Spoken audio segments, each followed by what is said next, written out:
Hello, Pack fans, and welcome to another edition of Wolfpack Watch. I'm your host, Doug Wood, and with me again, Coach Jim Bob Bryant, coming off a thrilling 31-29 victory over our arch rival East Paulding last week. Coach, thanks for joining me. Thank you. I'm glad I could be here after a win. Coach, you're now 3-0, and we'll deal with the 3-0 here in a minute, but tell me the general feelings of that after the game on Friday night. What turned out to be a tale of two halves. Relief, a lot of relief. We came out on fire in the first half. Our defense, created a couple of turnovers and gave us a short field, and then, our offense was clicking on all cylinders. Ross didn't take a sack, threw 4 touchdowns in the first half, to 4 different receivers. Everything was going good, special teams, everything. Then we come in at halftime and we told the kids, hey man, this game's not over, it's a rivalry game. They're gonna come back out swinging. And they did, and they played a great second half, and we just we let them get back in the game, which is something that we've worked on this week. The second half, we took the ball at the start of the second half. The kickoff, we took the ball, I believe, at the 20-yard line, and we went 3 and out, had to turn it over to them. They had a good punt return on that punt, and then they shoved it down our throats to make it 31-14. What was the mindset of the kids, do you think, at that point? Did they still think they had the game? It was way too early in the third quarter to think that game was over. What do you think their thoughts were at that point? Well, their thoughts were try to get their offense off the field. We need to keep our offense on the field to keep that running back off the field, and that's what we kept preaching to them when they came to the sideline. And they made a lot of plays in special teams, and the running back ran the ball really well. And we had a couple of penalties that didn't allow us to move the ball offensively, and just a couple of mistakes that we didn't make in the first half.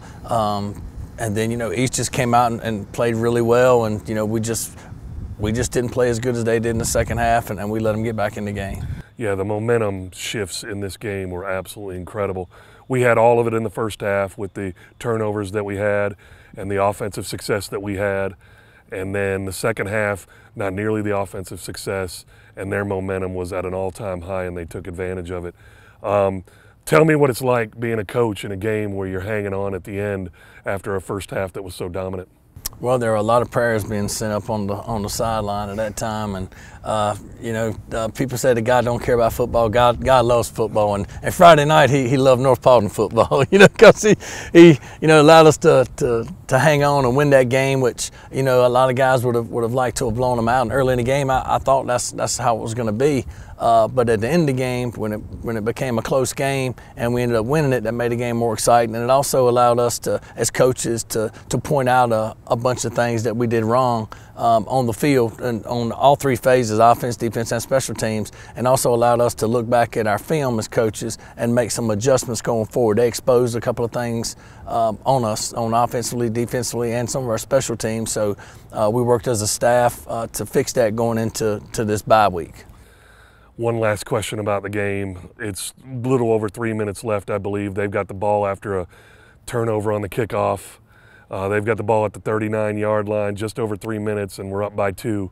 What were you thinking at that point? Were you still positive on the sidelines and giving the kids all the encouragement you can, or are you thinking in the back of my mind, I can't believe this is happening? Well, and as a coach, you're not thinking that. You're thinking in the front of your mind, you're thinking, all right, we're going to get a stop right here. Our defense is going to step up.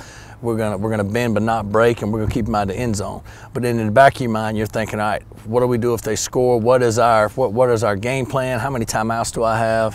What receivers are we gonna put on the field? What plays are we gonna call to get rid of the ball quick? And what yard line do we need to get the ball down to kick a field goal if we have to kick a field goal to win the game if they end up kicking a field goal? So as a coach, you don't ever think about, well, I hope we stop them. It's, hey, I know we're going to stop them. I know our defense is going to step up and make a good play, and they did. But you also have a contingency plan. The what ifs. What if they scored? This is the road that we're going to take to make the comeback and score late in the game in our 2-minute offense. One more quick question, because this one actually was a little bit puzzling to me up in the box when I saw it happen. The mindset around going for 2 when they got to 31-20 and they went for 2, that really doesn't make the score any different in that you're a field goal touchdown behind if you kick the extra point. You're 9 points down. You still need a touchdown field goal to win it, of course. Right. But mindset there? Would you have done that? No, I wouldn't have done that. Not, you know, a lot of coaches have their go for one, go for two cards on them. You know, I'm always adding the score up in my head, but before we go on the field to let me know, hey, if we score here, what are we going to do? One or two? You know, how many scores do they have to make? So that was puzzling. Maybe he's read his card wrong. He had his card out and read his card wrong. Well, in the end, it didn't matter. They still lost by 2, and we'll take it. But it was kind of a puzzling call. Let's talk about the players of the week. You gave them to me earlier this week. We had Jordan Veneziale as the defensive player of the week, 16 tackles with 10 solo, 6 assists, 2 tackles for loss. Your offensive player of the game, Preston Rogers, sophomore, number 21. He had 58 yards rushing, 52 yards receiving, and a touchdown. And then our special teams player of the week, Carson Crisp, with 11 snaps that were right on the spot, and then 2 tackles on the punt coverage. Talk about them for a little bit. Well, talk about Carson first. You know, he does a great job, you know, snapping the ball, and that's kind of an unsung hero every Friday night when you've got a snapper that can snap the ball and put it right into punter's hand or right into extra point field goal right in his hand. You know, they had a play with a bad snap where the guy took a knee on the punt, you know, and gave us great field position, and Carson does a great job of getting the ball back, and he reps it during practice. And then, you know, what I really liked about it is he went down the field, and he was the first guy down the field twice and made a tackle on punt, which is, they had 130-some yards in punt return. So those 2 tackles by Carson, you know, really helped us out in a crucial part of the game. And then you've got Preston Rogers, you know, sophomore running back. You know, we've been going running back by committee the last few weeks, and, you know, Preston stepped up in practice this week, and we put in a few plays for East Paulding with throwing the ball to the tailback out of the backfield. And, you know, Preston caught the ball really well in practice, and then when we were going to throw the ball to the backs out of the backfield this week, we made sure that we had Preston in the game. And then when we had to, you know, run that 4-minute offense at the end of the game where we had to run the ball, to run the clock out, and not to give them the ball back, you know, he got 2 crucial first downs in the running game. You know, he's just a sophomore, so, you know, not only do we have him this year, but we've got him 2 more years, and he's only going to get better. He's a weight room warrior too, does a great job in the weight room. Doesn't say a whole lot, you know, just comes to work with a blue collar mentality, and just goes to work in the weight room and on the practice field, and we're excited to have him. Then Jordan Veneziale, you know, there's not a lot more you can say about that kid. I mean, he's, you know, great kid. You know, I wish I could have coached him for 4 years, because he's just a joy to be around, not only as a player but as a kid. He was the highest vote getter on the team for captain. Only 2 kids didn't vote for him on the entire team, and those 2 kids were transferred. They didn't really know what they were voting for anyway. So, you know, vocal leader, you know, another guy that grinds in the weight room, and, you know, very vocal at practice. If we're not having a good practice, you know, he's one of the guys that steps up and makes sure that our guys are refocused on what we need to do. And then, you know, coming into Friday night's game, you know, 16 tackles, you know, 10 solo tackles. I mean, what I like about him on the field is he plays with an intensity that you want. You know, if we had of 11 Jordan Veneziales on defense, and nobody would ever get the ball across the line of scrimmage.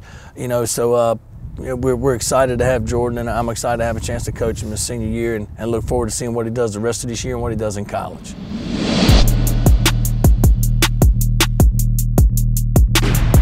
Hey, Pack fans, and welcome to the Player of the Week segment for the East Paulding Raider game that we just completed.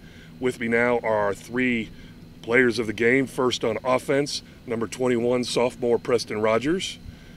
Our special teams player of the game is number 63, Carson Crisp, our long snapper. And our defensive player of the game is number 41, linebacker Jordan Veneziale. Welcome, boys. Thank you. First, we'll go with you, Preston. You, let's see, we had, as I got the stats from the coach, 7 rushes, 58 yards, 4 catches, 52 yards, and a touchdown. How'd you feel about that East game Friday night? I thought I did pretty good. Thought my line did pretty good too. Let me ask you this: you're a sophomore, Sure. Which means this is, I believe, your first year on the varsity. Yes, sir. As a sophomore, how does it feel to be out on that field contributing to the varsity squad? It feels amazing. Yeah, it's, being a sophomore and playing in the varsity game, it's just what I've wanted for a while. How'd it feel catching that touchdown in the first half? It felt pretty good. It felt amazing. That was wide open over the middle. Yeah. Nice pass by Ross, nice catch, and everything else. All right, we'll move on to Carson. Yeah. Thank you. Carson, As I understand it from the coach's stats, you had 11 great snaps, as he put it, and 2 tackles on punt coverage. Yes, sir. One of which I actually noticed myself, and I did call you out over the intercom on Friday night. So give us your thoughts on the East game Friday night. Well, it was a good way to end out our rivalry for us as seniors. I mean, we played them for a long time. We've always hated them, and it's just been a good ride playing against them. I know you're only out there for a few plays during the game, but a little chippy during the game, a lot of smack talk. Did you hear quite a bit out there? Not really. I was just focused on doing what I normally do and just do it. How have you felt about the season so far? I've sort of monitored your progress since we've talked last year, and just kind of watching what you do. It seems like you've been just about perfect every week. I don't know that I've seen a snap that is off target. How have you felt about your progress so far in the senior season? Felt really good. I feel like it's my best season so far, and I just keep on hoping to get better. You've got 7 regular season games left, and then whatever playoff games we happen to play, which hopefully are many. Is it sort of kind of surreal that you're wrapping up your senior season of high school and you'll be going to college next year? It is crazy. I mean, everything's just coming so fast, and just savoring the moment right now. And as far as that college career is going, you got a lot of people looking at you and asking where you're going to be going next year? Yes, sir. No decisions yet? No decisions yet. Still open. Well, I thank you for joining us, Carson. Thank you. On over to Jordan. With us now, Jordan, number 41, starting linebacker. He had 16 tackles in the game the other night, 10 solo tackles, 6 assisted, and 2 tackles for loss. Jordan, tell us about that game Friday night. How intense was it out there? It was pretty intense, especially with the massive crowd just chanting the whole game. So I've got to ask you, I know you came over to the house the other day and I asked you this, but I'll ask you on camera. How hard was it tackling Tyrell during that game? He's a pretty good runner, yeah. He's a lot stronger than he looks for someone being that, like 5'9". He ran really hard. He did indeed, and we also talked a little bit about the end of the game and what you had as a mindset. We got down the end of the game, they get the ball, 39-yard line with a little over 3 minutes left, and we're only up by 2. What were your thoughts? I just had to keep my head high, got to keep motivating the other teammates on the field. I just kept telling them that we got this, and we got them off the field. How exhausted were you after the game, because you were on that field quite a bit in the second half and especially that fourth quarter? I was pretty exhausted. I'll ask you the same question as I had for Carson. You got 7 regular season games left and whatever playoff games we have. How surreal is it that your senior season is wrapping up, and what are your thoughts going? It still hasn't really even hit me yet. Probably hit me towards the end of the season, but hasn't hit me yet. We got senior night coming up here, and I got to be honest with you, I'm not so sure how I'm going to do it up in the booth with you seniors, because you guys have meant a lot to me over the years, and I can't wait to call out your names on your final home game here at the Den. Thank you, boys, for joining us. I congratulate each one of you for your Player of the Week awards, and more power going to you going forward. Let's get a lot more wins, especially next week against Woodstock.